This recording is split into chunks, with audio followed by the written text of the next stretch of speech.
चला ले चली भौजी टरकिया में।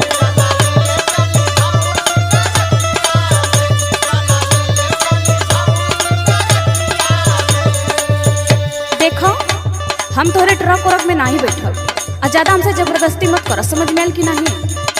अरे जात रहनी है, चलतू तो मनसायन भी रहत, रास्ता भर कट जात रास्ता, लेकिन तो के विश्वास न होता तब क्या बताइए। सुनो सुनावा।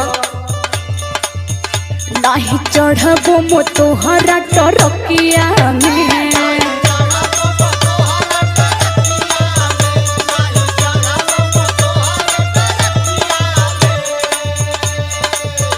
कहीं को देबा धोखा संगे रतिया में, अरे रतिया में, हाँ रतिया में, का बुझलो? अरे काम भकाऊ नजर आवत ही तो के। नहीं चढ़बो मो